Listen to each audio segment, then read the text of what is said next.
Lütfen, sakın ölme. Beni yalnız bırakma. Sensiz yaşayamam. Yine beni kurtardın. Seni her zaman kurtaracağım, sevgilim. Yeter ki hep benimle ol. Cihan çok geç kalır ve Alya'nın, başka çıkış yolu görmeyerek yüksek bir uçurumdan soğuk suya atladığı korkunç bir ana tanık olur. Bir an bile tereddüt etmeden hemen peşinden koşar, Alya'yı suda bulup kıyıya çekmeyi başarır, ancak en kötüsü henüz gelmemiştir. Alya nefes almıyordur. Onu hayata döndürmek için umutsuzca çabalayarak kalp masajı ve suni solunum yapmaya başlar. Birkaç saniye ona sonsuzluk gibi gelir. Ta ki Alya sonunda keskin bir nefes alıp gözlerini açana kadar. Cihan bir an bile bırakmaktan korkuyormuş gibi onu hemen kendine çeker. Onun için önemli olan tek şey, Alya'nın hayatta olmasıdır. Yaşadıklarından sonra Cihan artık onun hayatını riske atmak veya en ufak bir tehlike olasılığını bile bırakmak istemez. Bu yüzden Alya'yı malikaneye geri götürmeye karar verir, çünkü ancak orada onu koruyabileceğine inanır. Alya tekrar odalarına girdiğinde, beklenmedik bir sıcaklık ve huzur duygusuyla sarsılır. Bu odayı özlediğini itiraf eder ve bu sözler Cihan için özellikle önemli hale gelir. Neredeyse kaybettikleri yakınlık aralarında yeniden ortaya çıkar. Alya artık güvende olsa da, yaşadığı korku onu kolay kolay bırakmaz. Kaçırılma, kaçış ve uçurumdaki o anın anıları, malikanenin sessizliğinde bile onu rahatsız etmeye devam eder. Cihan bunu iyi anlar, bu yüzden o gece onu yalnız bırakmaz.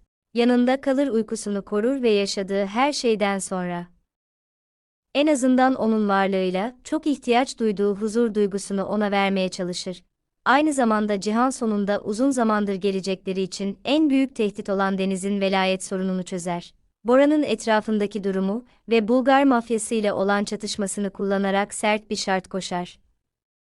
Cihan ona yardım etmeyi ve onu tehlikeden kurtarmayı kabul eder, ancak karşılığında Deniz üzerindeki haklarından tamamen vazgeçmesini talep eder. Boran için bu başka bir seçeneği olmadığı için zorunlu bir karar haline gelir. Sonuç olarak velayet hakkı resmen Alya'ya geçer. Bu onun için oğlunu kaybetme korkusunun sona ermesi, Cihan içinse ailesini sadece fiziksel olarak değil, yasal olarak da koruma fırsatı anlamına gelir. Yaşadıkları her şeyden sonra, bu onlar için artık başka bir tehdidi bekleyerek yaşamak istemedikleri, sonunda birlikte huzurlu bir hayat kurmaya çalıştıkları yeni bir aşamanın sembolü olur. Birlikte atlattıkları tüm zorluklardan sonra, Cihan ve Ali arasında birlikte bir hayat kurmalarını engelleyen son engeller yavaş yavaş ortadan kalkar. Deniz'in velayetinin Alya'ya geri dönmesi, onlar için sadece eski bir çatışmanın yasal çözümü değil, geleceklerine yönelik en büyük tehdidin nihayet geride kaldığının gerçek bir sembolü olur. Uzun zamandır ilk kez, sadece savaşmayı veya savunmayı değil, kendilerini ve birbirlerini kaybetme korkusu olmadan hayatlarının nasıl olabileceğini de düşünebilirler. Cihan bundan sonra daha önce defalarca gündeme getirdiği, ancak aralarında her zaman çözümsüz kalan konuya geri döner. Şimdi her şey tamamen farklı görünmektedir. Artık acele baskı veya Aliye'yi sözleriyle ikna etme çabası yoktur. Onun için bu birlikte kat ettikleri yolun doğal bir devamı haline gelmiştir.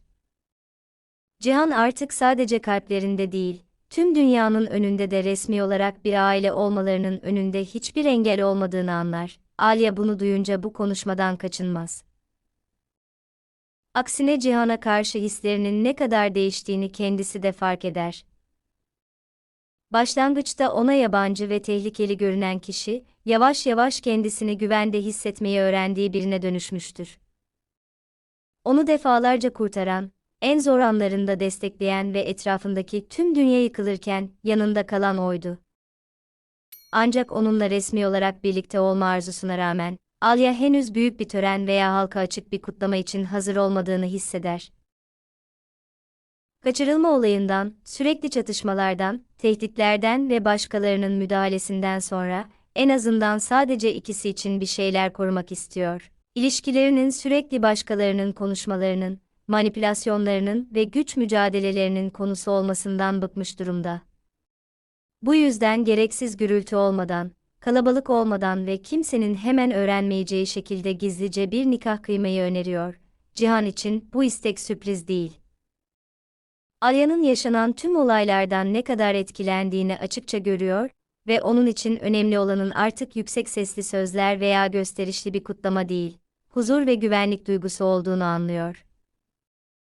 Başkalarının onayına veya lüks bir törene ihtiyacı yok, çünkü onun için en önemli şey Alya'nın bu seçimi gönüllü olarak yanında yapması.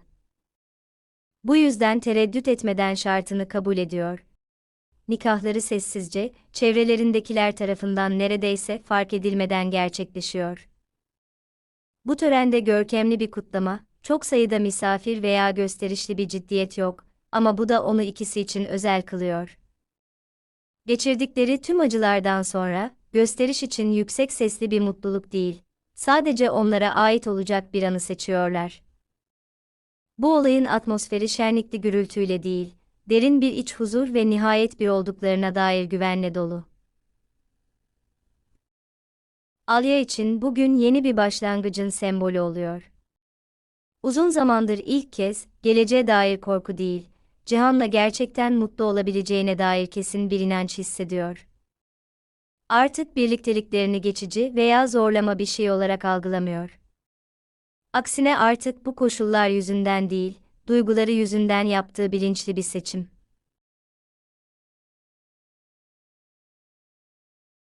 Cihan için de bu evlilik basit bir formaliteden çok daha fazlasını ifade ediyor.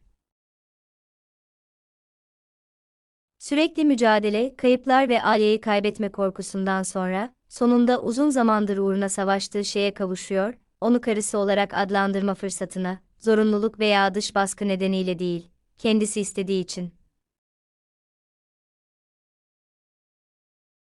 Ve takma adlarını sadece birkaç kişi bilse de, bu gizlilik aralarındaki bağı daha da güçlendiriyor, çünkü artık aralarında sadece ikisine ait ve kimsenin yok edemeyeceği özel bir şey var. Cihan ve Alya'nın yaşadığı tüm olaylar ilişkilerini tamamen değiştirdi ve onları gerçekten yakınlaştırdı.